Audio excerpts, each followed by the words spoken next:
todos vocês, estamos reunidos aqui para mais uma aula de Geografia.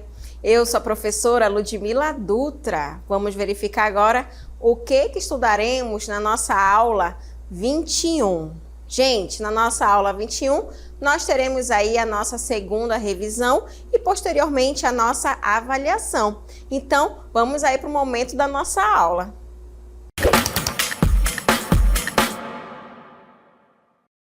Então, vamos agora para o momento da nossa aula para revisarmos aí o que nós estudamos durante a nossa unidade 3, tá certo, gente? Então, vamos lá. Olha só, nós vamos relembrar o que foi o sistema capitalista, né? Diferenciar principalmente o que vai ser o capitalismo e o que vai ser o socialismo. Então, para relembrarmos o que foi aí, né? E o que é, na verdade, o sistema capitalista. Olha só, o sistema capitalista, gente, é um sistema econômico que acaba sendo centrado no quê? Na busca pelo lucro, tá? Na busca de acumular riqueza, ok? E vai ser fundamentado na posse privada, ok?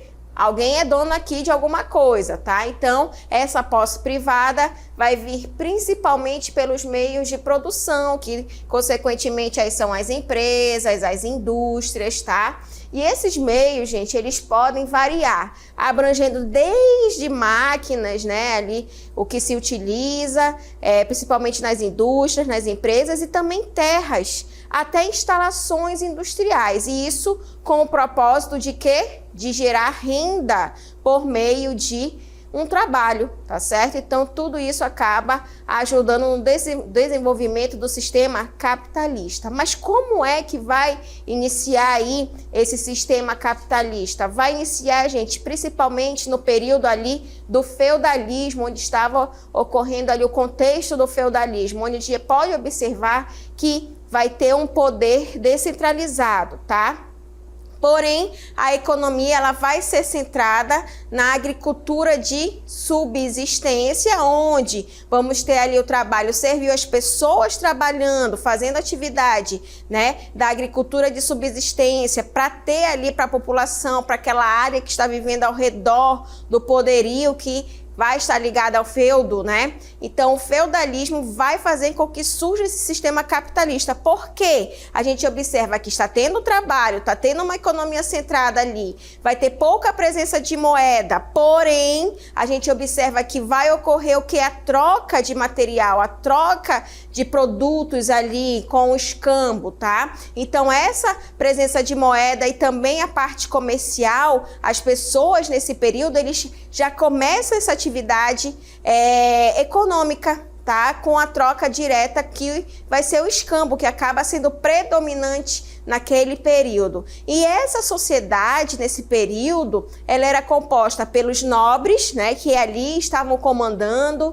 aquela população, o membro do clero, que já está inserindo a igreja, e os servos, né, que vai estar trabalhando ali, são os servis, né, fazendo uma agricultura de subsistência para proporcionar tanto, né, os produtos para eles, quanto a parte ali da nobreza. Então, é nesse momento que se inicia esse desenvolvimento do sistema capitalista, que naquele período era conhecido, né, como feudalismo, tá? Então, com o passar do tempo, também foram surgindo diversas fases. Okay? Agora, como é que vai estar dividida essas fases aí do sistema capitalista? Vai iniciar, gente, com o capitalismo comercial, onde se tinha ali na época das grandes navegações, a nobreza, os reis queriam novidades, né? Não somente ali o que já estava na Europa. Então, é nesse período das grandes navegações onde esses países europeus, né? Portugal, Espanha, França, Alemanha,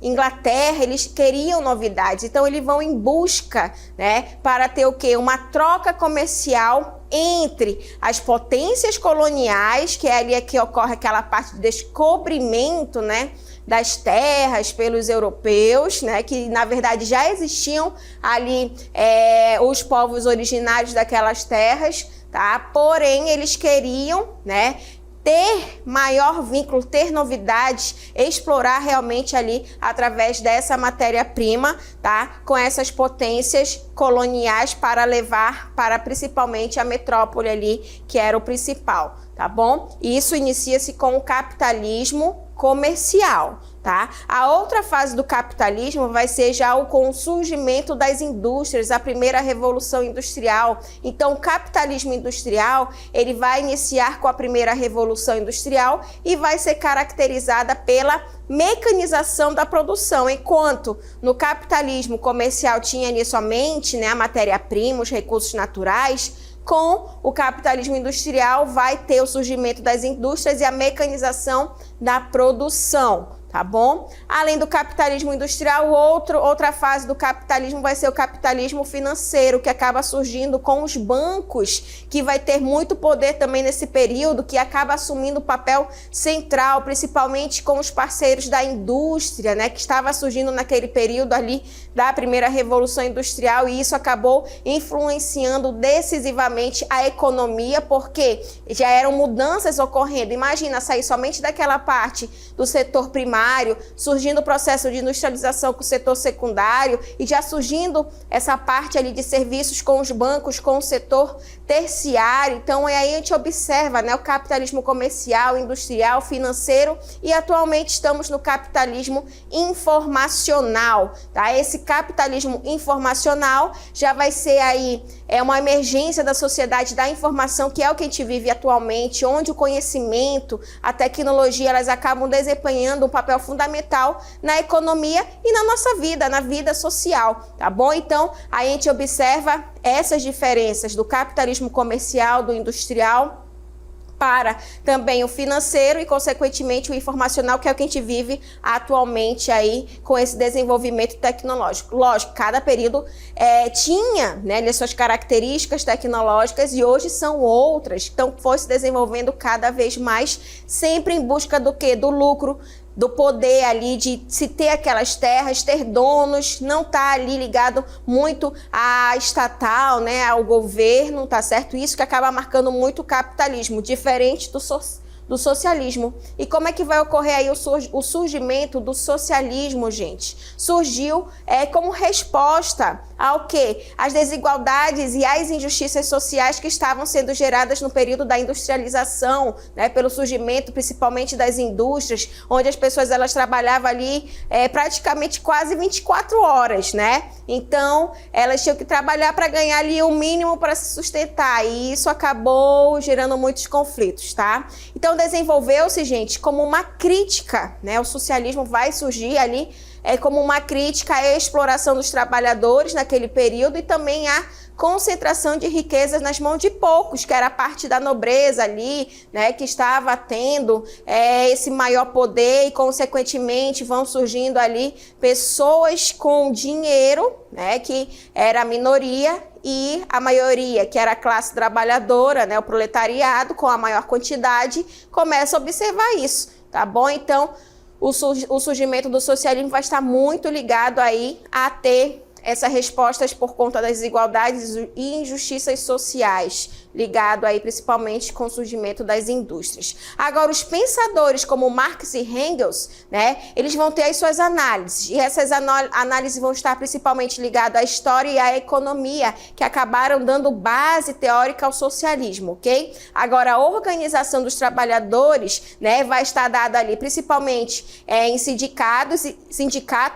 e também em partidos políticos, que acabou impulsionando o surgimento do quê? Dessa propagação das ideias socialistas, nesse período ali que começam a chegar nas indústrias, começam a falar que não era necessário trabalhar daquele jeito, trabalhar daquele horário. Então é nesse período, né, que ocorre realmente o lado oposto do capitalismo. Então, o socialismo, gente, ele acaba propondo, né, em tese, o quê? A distribuição mais equitativa, ok? Então, a gente vai observar que vai ter essa parte aí mais equitativa, realmente ter essa igualdade ali de recursos, ok? E também oportunidades para toda a sociedade, principalmente o proletariado, ok? Então o socialismo ele vai vir propondo realmente essa diferença aí ao capitalismo, buscando a equitatividade, ok? Principalmente por conta do dinheiro, desses recursos e também a oportunidade para a sociedade de um modo geral. Agora, quais serão as principais características gerais do socialismo? O socialismo, gente, vai vir através aí dos meios de produção que vão ser da propriedade do quê? Do Estado, ok? Então, o Estado ele acaba tendo essa dominação, né, com o socialismo e até mesmo por conta da comunidade, em vez de quê? Da propriedade privada que estava ligada ao capitalismo, tá? Agora, a economia, ela vai ser planejada, né, e controlada pelo Estado, tá? Tudo isso são características do socialismo, não esqueçam. E vai visar o quê? Atender à necessidade da sociedade. Além disso, os recursos e os produtos eles vão ser distribuídos de forma mais igualitária. Era o que se pretendia, né? Continuar com essas atividades do socialismo entre os membros da sociedade de um modo geral. Agora, o trabalho, ele acaba se tornando, tendo nessa visão de ser mais valorizado, como uma contribuição para o quê? Para o benefício, né? De toda a parte da sociedade, não apenas ali de um lucro individual dos empresários, né? Dos donos ali das indústrias. Agora, o objetivo principal aí do socialismo vai ser de eliminar as desigualdades sociais e construir, né, principalmente uma sociedade onde não se tinha aquelas divisões de classe, né, que estava baseado principalmente na cooperação e também na solidariedade. Isso ligado ao processo do socialismo, tá? Então a gente observa, né, que acaba tendo a diferença aí do capitalismo para o socialismo, ligado principalmente por conta do trabalho, né, ali da população, daquela sociedade capitalista, socialista, buscando a socialista a equidade, né, enquanto a capitalista queria o lucro, tá bom? Isso tudo voltado ao trabalho. Mas o que vai ser o trabalho? O que é o trabalho, né? O trabalho, gente, é uma atividade humana capaz de transformar a natureza, tá tirando o recurso natural, tá? E acaba modificando o espaço, aquele lugar em que se vive, de acordo com o quê? Com as necessidades. O ser humano, ele precisa das coisas, então ele acaba se transformando, na verdade, recursos naturais, isso é consequência que acaba modificando o espaço, né, por conta das suas necessidades, principalmente dos grupos humanos, para atender principalmente o quê?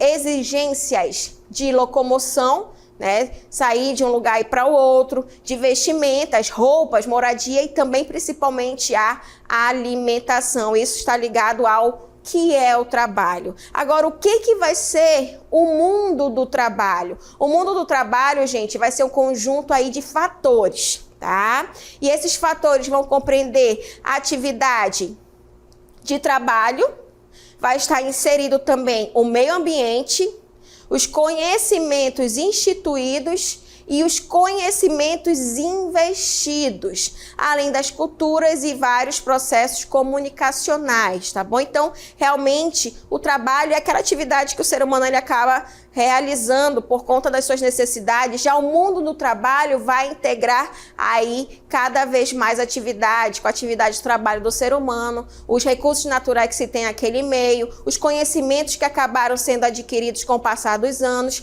as culturas de diferentes lugares e também o processo de comunicação. E isso tudo, gente, vai fazer com que surja o quê? A Divisão Internacional do Trabalho, a DIT. O que vai ser a DIT, gente? A Divisão Internacional do Trabalho vai ser a distribuição do quê? De papéis, tá? Em que os países, eles acabavam exercendo frente ao quê? A uma ordem econômica mundial. tá? Então a gente observa que aí esse desenvolvimento que surgem aí na sociedade de um modo geral, nos países, né, distribuídos aí ao redor do planeta, essas pessoas elas trabalham. Então, nesse período também que ocorre, né, esse processo do capitalismo, o socialismo, acaba surgindo essas divisões internacionais do trabalho, porque está ligado à economia, tá bom? E isso consiste no quê? Na divisão aí de atividades e serviços entre os inúmeros países do mundo, porque uns se destacavam por estar mais desenvolvido, né,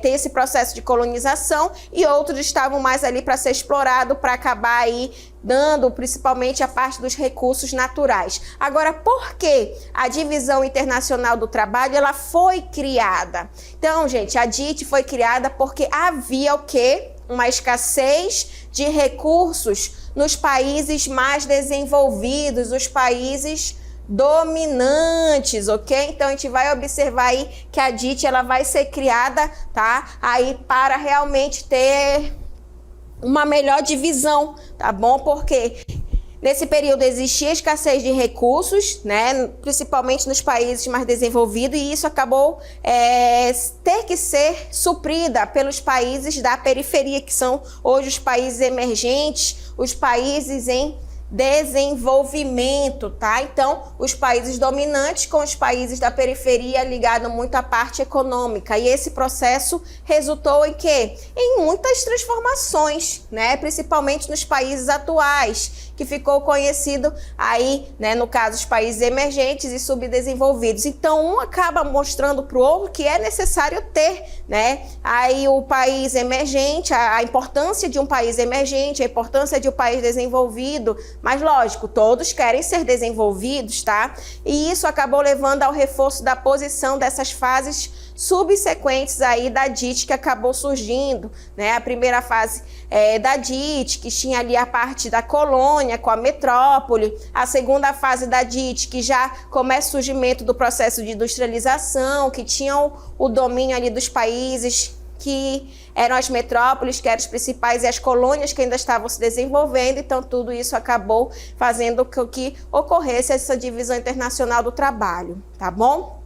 Mas além de nós estudarmos tudo isso, desse processo de divisão, socialismo, capitalismo, a divisão internacional do trabalho, também estudamos sobre a tecnologia e globalização, gente. A tecnologia está desempenhando, né, um papel essencial aí no processo da globalização. Isso acaba impactando nos setores da agropecuária e da indústria, e o desenvolvimento de novas tecnologias, principalmente na parte de comunicação, transporte e também automação, tá? A automação que permitiu aí que produtores rurais e indústrias se conectassem, né, em mercados globais, e isso acabou ampliando aí o quê? As possibilidades de produção e exportação. Então, aí a gente observa a importância, né, da tecnologia no setor agropecuário, ok? Onde a tecnologia possibilitou o quê? O uso de máquinas modernas, irrigação automatizada, sementes geneticamente modificadas e os sistemas de monitoramento via satélite, tá? Agora, o que ocorreu quando ocorre, né, esse desenvolvimento tecnológico na parte da agropecuária? Ocorreu aumento na produtividade, que acabou permitindo que os produtos agrícolas e pecuários fossem exportados em larga escala, em maior quantidade, tá? E também ocorreu que plataformas digitais e também sistemas de logísticas, né, que acabavam sendo integrados aí, acabaram facilitando o escoamento da produção ali para outros países. Isso acabou fortalecendo o comércio internacional de alimentos. Tá? Então, a gente observa o desenvolvimento do setor agropecuário, assim como do setor industrial, tá? O setor industrial, gente, vai estar ligado muito o quê? A automação, a robótica e também os sistemas inteligentes de produção, que aumentaram o quê? A eficiência das fábricas. Agora, isso vem através do quê? Do processo de globalização, onde as indústrias elas podem produzir o quê? Maquinário, materiais, peças em um país e acabar montando o produto final em outro. Então, essa comunicação desse processo de globalização acabou aí fazendo com que tenha essa distribuição globalmente, tá? E no continente americano, como é que vai estar essas atividades? Olha só, na América anglo-saxônica, tá? A agropecuária, ela vai ser altamente desenvolvida, que acaba utilizando aí técnicas muito modernas, principalmente a seleção de sementes, fertilizantes e agrotóxicos, ok? Vai ser marcada por um alto grau de mecanização que aumenta a produtividade e reduz a necessidade de trabalhadores rurais. Então é nesse momento que vai surgir o quê? Os cinturões agrícolas dos Estados Unidos da América, que são áreas aí com alta produtividade agrícola devido ao uso intensivo, né, da tecnologia, da mecanização, tá certo? Então é nesse momento que surgem os cinturões do trigo, que é o Wheat Belt, do milho, Corn Belt, e do algodão, Cotton Belt. E a gente pode observar melhor neste mapa, né, essas divisões aí desses cinturões, dessas atividades da agricultura. Isso nos Estados Unidos, principalmente, ok? Na América anglo-saxônica. Agora, na América Latina, o que acaba marcando aí? O processo de industrialização, gente, que vai ser considerada tardia e acaba sendo marcada aí pela dependência de dinheiro, de capital e também da tecnologia e das transnacionais dos países desenvolvidos, como os Estados Unidos, né? E acaba predominando o quê? Indústrias têxteis, de alimentos e também de bebidas. Agora, na América Latina, o Brasil, México e a Argentina vão ser destaques, porque possuem áreas industriais mais modernas e diversificadas com empresas e centros de pesquisas. No Brasil, nós vamos ter uma área de tecnopólios em Florianópolis, Santa Catarina, em Recife, no Pernambuco, Campinas, São Carlos e São José dos Campos, em São Paulo também, que acaba ajudando bastante no desenvolvimento do território brasileiro, tá certo, gente? E assim a gente finaliza esse momento da nossa revisão.